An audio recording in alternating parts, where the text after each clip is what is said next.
puede pues definir mucho el voto que vaya a tener cada uno de los indecisos que estamos la mayoría de los costarricenses de cara al 1 de abril. Buenos días, don Albino. Buenos días, muchas gracias, un verdadero honor estar aquí. Gracias. Coméntenos un poco de esa preocupación y de esa excitativa que ustedes están haciendo también para que hablen de esos gabinetes que podrían acompañar a cada uno de los candidatos. Bueno, desde el jueves 8 de febrero hicimos un planteamiento público como colectivo sindical Patria Justa, del cual forma parte la NEP, y si me permiten la expresión, hemos pegado el grito al cielo para que ambos candidatos digan con quién van a gobernar. ¿Y por qué es importante decir con quién van a gobernar en este momento? Bueno, figúrese que desde el punto de vista de la clase trabajadora,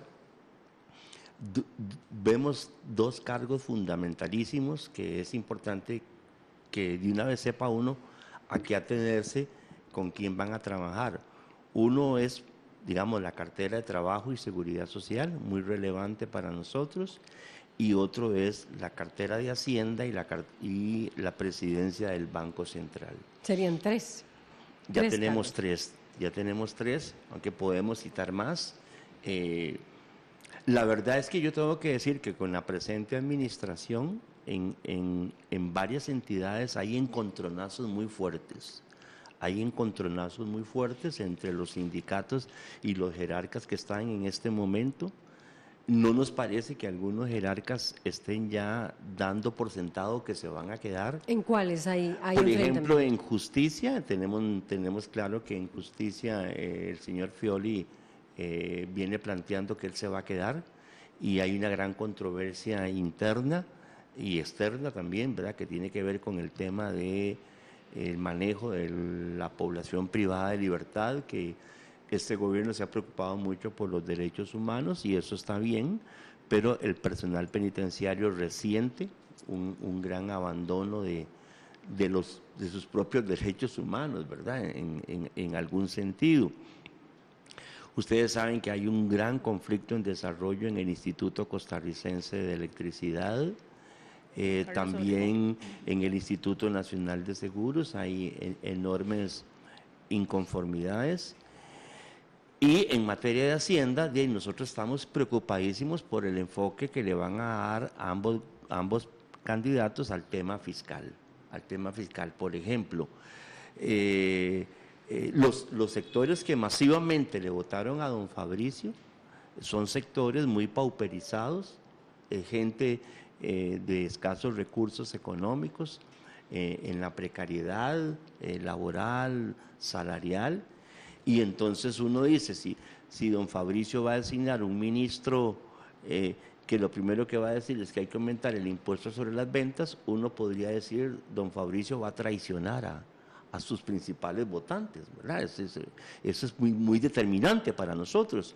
Igual en el caso de don Carlos Alvarado, si en la cartera de Hacienda él va a poner a una persona que tenga ese enfoque perverso de que el déficit fiscal se debe a los salarios de los empleados públicos, don Carlos estaría ahí prácticamente pegándole una puñalada por la espalda a un gran número de personas trabajadoras del sector público que nosotros sabemos que le votaron en primera ronda y que podrían votarle en segunda ronda. Es decir, estas cosas son muy delicadas y nosotros queremos que ellos nos digan a qué atenernos. Igualmente le puedo decir en la cartera de Ambiente y Energía, en la cartera de Cultura tan abandonada, tan dejada de la mano de Dios durante las últimas administraciones, vital lo que tiene que ver con el Ministerio de Obras Públicas y Transportes, qué van a hacer con esos, perdone la expresión, elefantes blancos que se llaman los consejos del MOP, ¿verdad?, que tanto le deben a la ciudadanía.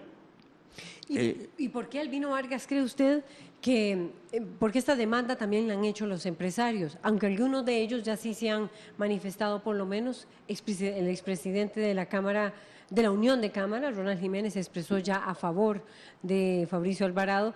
Sin embargo, ellos dicen, no, esa no es la posición de todas las cámaras, pero sí están también demandando quienes van de contraparte a lo que piden los sectores gremiales, ¿quiénes van a encabezar quiénes serán los titulares de esas carteras? Bueno, yo tengo claro que gran parte de la Unión de Cámaras le va a apostar a don Fabricio. Bueno, eso se lo vamos a preguntar ahora. Por más que se nieguen, ya eso corre en corrillos velozmente.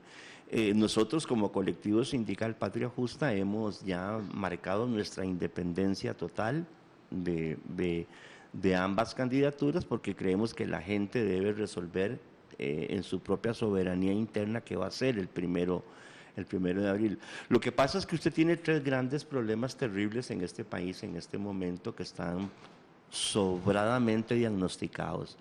Usted tiene un problema de desigualdad, usted tiene un problema de desempleo y usted tiene un problema gravísimo de infraestructura y si quiere agreguemos un cuarto que es un problema de seguridad. Usted no puede, en nuestro criterio, abordar estos 4 ámbitos si usted no tiene políticas públicas agresivas, si usted no tiene políticas públicas que de alguna manera inclinen la presencia del sector público para facilitar estos procesos de corrección de estas grandes deudas sociales y estas grandes deudas de infraestructura que tiene este país. Y entonces usted no puede seguir afrontando estos desafíos si usted no cambia el sistema tributario. Y aquí es donde viene el primer pleito. El primer pleito que ahorita están en carrera loca en la Asamblea Legislativa que está por salir con una absurda y fundamentalista y extremista tal regla fiscal, insistiendo en que hay que elevar el impuesto sobre las ventas del 13 al 15 y hasta el 16%, y nadie toca el tema de la renta. Nadie toca el tema de la renta. Y bueno, el señor Otón Solís se dejó decir ahí tocar el tema de las exenciones en zonas francas y bueno, y hoy está saliendo una información que un nuevo estudio del Ministerio de Hacienda que el conjunto de exenciones y exoneraciones va acercándose al 6% del Producto Interno Bruto. Imagínese usted, ¿verdad? Entonces, quiere decir que acometer la tarea del déficit fiscal, usted no lo va a poder hacer por el lado de los asalariados, por el lado de los desempleados. Es decir, si al país le urgen, es perentorio buscar en estos momentos 3 puntos de Producto Interno Bruto para bajar el peso del déficit, usted los tiene que ir a buscar a otro lado. Y me parece que los 2 señores Alvarado la tienen complicada, porque si lo buscan por el lado de sus votantes primarios, empiezan a traicionar a sus votantes primarios si efectivamente se van por ese lado. Nosotros creemos que tienen que irse por el lado de la renta, por ejemplo, por el lado de la renta y empezar a hablar con seriedad de exenciones y exoneraciones. Don Albino, pero hasta el momento ambos candidatos han sido muy herméticos, tanto en el tema fiscal como en el tema de sus gabinetes y todos estos temas de infraestructura, desempleo que usted menciona y que tanto nos preocupan, pero ellos este tema, como por decirlo así, no lo han querido sacar porque saben que esos temas son muy controversiales y que les van a mover un poco la población que tienen afín y que arrestar votos en el momento de que ellos vayan a decir, bueno, se va a seguir la dinámica que traía el gobierno actual o vamos a hacer esto y esto y esto en tema fiscal, podría decir Fabricio Alvarado, y entonces prefieren como dejar el tema así para que la gente no parcialice sus votos o se vaya a cambiar de bando. Bueno, lo primero que tenemos que decir es que nosotros también tenemos desconfianza de esa serie de encuentros políticos que han tenido uno y otro. Primero porque parece que son encuentros llenos de opacidad, son encuentros donde uno no sabe qué fueron a ofrecer o a la inversa, qué le pidieron sus interlocutores políticos. Es decir, ahí esos secretismos no están ayudando en nada, Y bueno, nosotros desde la corriente sindical Patria Justa y desde ANEP con otros sectores sociales, nosotros vamos a insistir en que tienen que enfrentar eso. Si no, ¿qué estaríamos aquí? Estaríamos en puertas de que en uno o en otro caso incurra en lo que llamaríamos nosotros una estafa electoral. Es decir, si usted no le dice a la gente la verdad de lo que usted piensa hacer desde la cartera de Hacienda o de la política salarial o desde los salarios mínimos, usted ya empieza a engañar a la ciudadanía y la gente está muy sensible en estos momentos.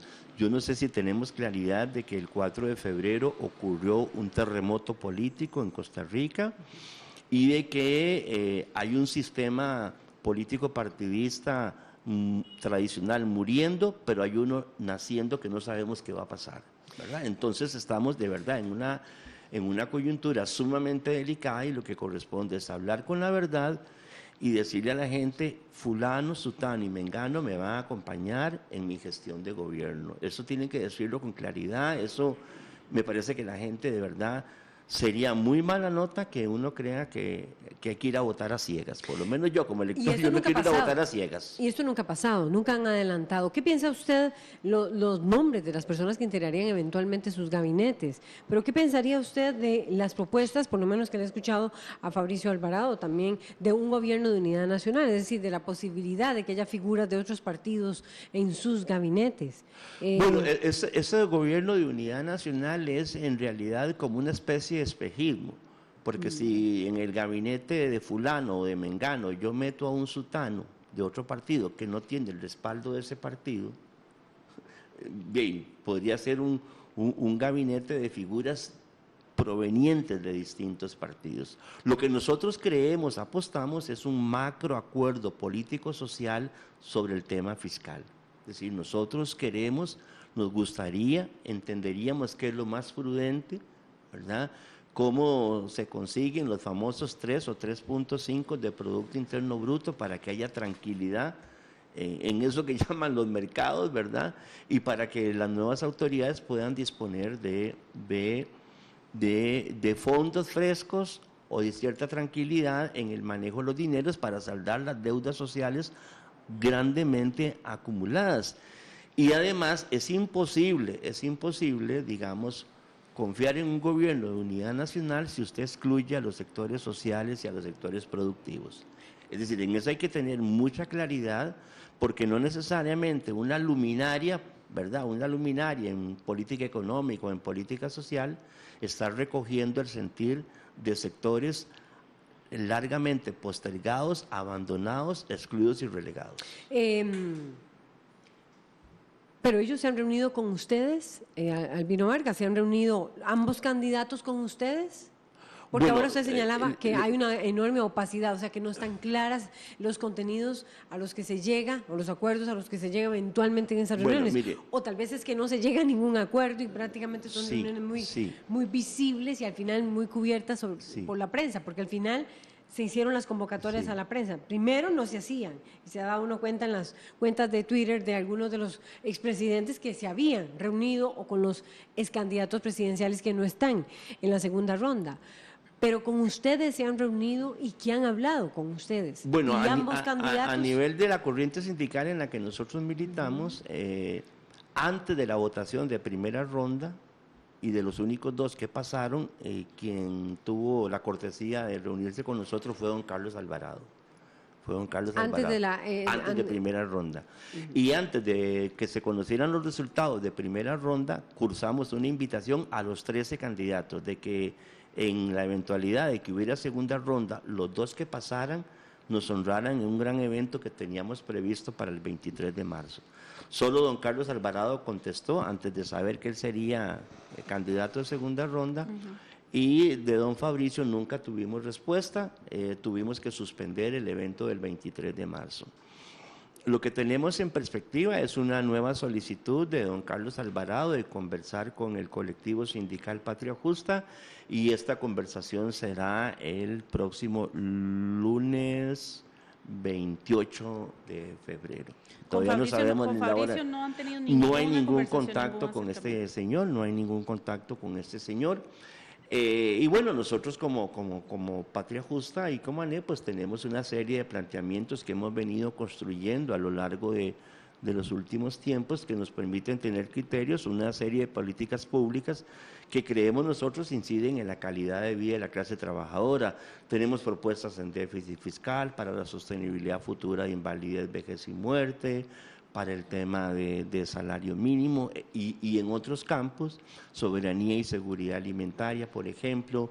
Nos preocupa terriblemente lo que le va a pasar al riesgo del trabajo del Instituto Nacional de Seguros, cómo se convierte a Recope en un instrumento de política pública para nuevas energías limpias, lo que ha venido pasando en telecomunicaciones y cómo nosotros creemos que no se ocupa más apertura en electricidad. Es decir, digamos, lo que nos interesa es que ambos candidatos sepan que de la clase trabajadora pensamos, tenemos pensamiento, tenemos planteamientos y no puede haber un famoso gobierno de unidad nacional si usted no considera...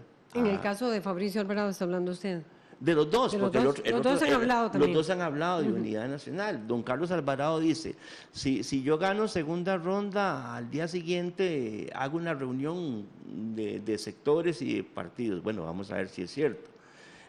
Don Fabricio, creo que ha venido un poco tratando, digamos, de monotematizarse, ¿verdad? Quitarse ese único tema que le llevó a tener esa victoria electoral, pero efectivamente también está en un cuestionado predicado desde el punto de vista, al igual que el otro, que esas figuras claves, fundamentales, no están siendo anunciadas con antelación, porque la gente, reitero, los votantes tenemos derecho a saber a qué nos vamos a tener si uno de los dos gana y qué tipo de gente le rodeará. Imagino que ya deben haber nombres en cada una de las agrupaciones políticas a estas alturas y que ya deben de conocerse por lo menos cuáles de los funcionarios actuales en el otro caso se quedarían eventualmente y cuáles no. Hasta ahora, cuando usted ha hecho esta solicitud que la hizo en conferencia de prensa, lo recuerdo muy claramente, igual que lo ha hecho la Unión de Cámaras, ¿usted ha tenido alguna respuesta o ha habido alguna figura de alguna de las dos agrupaciones políticas? Usted dice que Fabricio Alvarado de Restauración Nacional no los ha llamado a ningún diálogo, ninguna conversación previa, como si lo ha tenido con Carlos Alvarado. ¿Ha habido alguna figura de Restauración Nacional o de el Partido de Acción Ciudadana que eventualmente le haya informado sobre algo sobre esta demanda que ustedes plantearon, contactos de ese tipo, conversaciones de ese tipo? Absolutamente no, en ninguno de los dos casos. Es más, estamos tramitando la audiencia de don Carlos a través de su jefa de despacho, que cortésmente, después de habérsela peticionado desde el 5 de enero, hasta ayer domingo nos informó que sería el 18 de febrero, de hoy en 8, perdón, el 28, sí, hoy es 21. En realidad nosotros sabemos que están llenos de compromisos, estas dos personas tienen agendas muy llenas, muy repletas, pero efectivamente hoy hay un dinamismo muy grande en los sectores sociales, en los sectores productivos, ¿verdad? Más allá de fulanito es presidente o menganito es presidente, y hay un gran dinamismo porque esta democracia está resquebrajada. Recordemos que esta democracia tiene problemas enormes de credibilidad en su sistema de partidos, y el 5 de febrero, el 4 de febrero lo demostró. Entonces usted necesita construir para gobernar, esto que llaman gobernabilidad. No le va a alcanzar que usted vaya y se incline ante un expresidente, ¿verdad? No, eso no le va a alcanzar, Es decir, la crispación de la sociedad por el avance de la desigualdad, por el crecimiento de la violencia, por la precariedad salarial, es decir, por incluso el alto endeudamiento en tarjetas de crédito.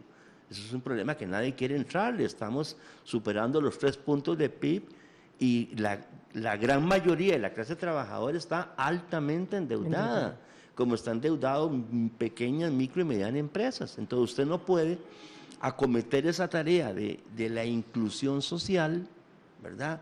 De reducir la velocidad, el crecimiento de la desigualdad, si usted no construye una base social amplia, que le permita apuntalar este tipo de políticas públicas que pueden desafiar a lo que yo llamo a los ganadores de la Costa Rica 1, ¿verdad? La Costa Rica 1 es los que han venido pues acumulando con los beneficios de las políticas macroeconómicas de los últimos gobiernos. Don Albino, usted habla de esos 3 puntos que el gobierno necesita pues conseguir de dónde bajar ese déficit para estar en una situación más estable. Sin embargo, sabemos que en este momento, en estos meses que restan, ya pues sería muy poco el esfuerzo que podría hacer el gobierno actual y más bien es con miras a los gobiernos entrantes. ¿Cuáles son esas iniciativas, esas opciones por donde podría entrársele a eso? Porque llevamos 4 años prácticamente con un problema de déficit y que ya casi estamos llegando al 6, que vamos a llegar al 6, que vamos a sobrepasar, pero no 7,9 ya para el 2019. No se ha podido. Exacto. Lo primero que nosotros tememos es que el nuevo gobierno, cualquiera que sea, implante alguna política de shock, ¿verdad? Eso nos aterra, sinceramente, ¿verdad? ¿Qué quiere decir? Bueno, que haga un ajuste fiscal a la brava, por el lado de la clase trabajadora, ¿verdad? Es decir, entonces ahí nosotros como trabajadores, como corriente sindical, podríamos discutir el tema de la transformación del impuesto de las ventas en impuesto al valor agregado, eso se podría discutir. Se podría discutir también un impuesto especial a las transacciones financiero-bancarias por determinado tiempo de cierto monto en dólares para arriba para no afectar a los sectores medios. Se podría gravar transitoriamente las ganancias de capital. Se podrían mandar medidas moralizantes, aunque no tienen gran impacto en el Producto Interno Bruto, pero la gente podría sentir, es cierto, se va a corregir los privilegios, esos salariazos en Costa Rica de la alta cúpula tecnocrática gerencial del Estado, de 14 millones, de 15 millones, de 18 millones, de 20 millones en los bancos del Estado, en algunas instituciones autónomas, ¿verdad? Medidas de ese tipo se pueden adoptar. Podría considerarse negociar algo de las exoneraciones en zonas francas, podría negociarse algo de lo que han venido ganando hace bastante tiempo. Entonces usted podría ajustar esos 3 puntos de PIB. Lo que no vemos razonable es cuando don Rodolfo Pisa quiere casi que extorsionar al gobierno y dócilmente casi que le está diciendo que sí con esa regla fiscal, ¿verdad? Es decir, uno no ve de dónde van a recortar gasto, en gobierno central. Son 3 partidos los que están de acuerdo. Sí, bueno, exactamente, 3 partidos de donde, si todo se va en salarios de los maestros, en salarios de policías, en pago de pensiones con cargo al presupuesto nacional, en transferencias a las universidades, en transferencias a programas sociales como CENSINAE, IAFA y otras instituciones por el estilo. Y lo más grave es los intereses de la deuda. ¿Ya? Los intereses de la deuda que se está llevando casi el 40% del presupuesto general de la República que pasa por la Asamblea. Entonces fíjese usted que también hay que entrarle a eso. Hay que hacer una auditoría ciudadana de la deuda, hay que renegociar el pago de la deuda, renegociar el pago de los intereses. Ahí debería por lo menos conseguirse un punto de PIB en la renegociación del pago de los intereses de la deuda. Hay especialistas en este país brillantísimos que pueden hacer reingeniería financiera en el Estado central precisamente para que el ajuste no se vaya para los de abajo. Imagínense los votantes de don Fabricio, usted le sube el impuesto de renta del 13 al 15%. Imagínense los ingresos mensuales, semanales o quincenales de los votantes de don Fabricio, súbales el impuesto sobre las ventas. Les va a afectar todavía más los escuálidos ingresos que reciben, porque van a tener que coger una parte más grande de sus debilitados ingresos para hacerle frente a la subida en el impuesto sobre las ventas, ¿verdad? Entonces, no tiene lógica entrar a un ajuste por ese lado, creemos nosotros. Albino Vargas, estamos hablando, usted citaba, nos decía, ¿cuántos funcionarios, por ejemplo, en el caso de un eventual gobierno de Carlos Alvarado o también de Fabricio Alvarado, cuántos funcionarios, digamos, de esta administración cree usted o qué carteras ustedes dudan deberían de quedarse estos jerarcas? ¿Cuántos empleados públicos están, cuántos votos estamos hablando? Es la fuerza de empleados públicos y sus familias para las próximas elecciones. ¿Cuántos de esos votos están en juego en torno al tema del gabinete, la conformación del gabinete Sí. por cada una de estas agrupaciones Bueno, políticas? imagínese que en total son 330.000 empleados públicos, póngale 4 votos por familia, incluido el empleado público, usted está hablando de 1.200.000, prácticamente el 33% del padrón electoral tiene que ver con el empleo público, con el empleo público. Yo le puedo decir que la familia iceísta está muy brava con el Partido Acción Ciudadana, ¿verdad? La familia iceísta, que es de 15.000 empleados públicos, 60.000 votos, ¿verdad? Que en la pasada elección, prácticamente a ojo cerrado, le apostó a Luis Guillermo Solís Rivera, hoy están sumamente enojados con el presidente, con el Partido Acción Ciudadana y con el propio presidente Solís. O sea, uno cree que hay sectores laborales que, bueno, están en una disyuntiva que nunca pensaron estar, en primer lugar. ¿Es eso lo que usted percibe en el sector público? En importantes segmentos del sector público nosotros percibimos eso, sí, percibimos eso. Como también en importantes segmentos del sector público, las tesis religiosas de don Fabricio tienen también asustado una gran parte de la masa laboral del sector público. Entonces yo le puedo decir que ese ¿Educadores está hablando usted o...? Sí, me parece que claro, en educadores, ahí estás hablando salud. usted de 80.000 educadores y estás hablando 8 por 4, 32, 320.000 votos que pueden estar en disputa. Podría ser que la señal que mandó el Partido Acción Ciudadana de colocar a un importante figura sindical proveniente de ese sector haya sido una señal.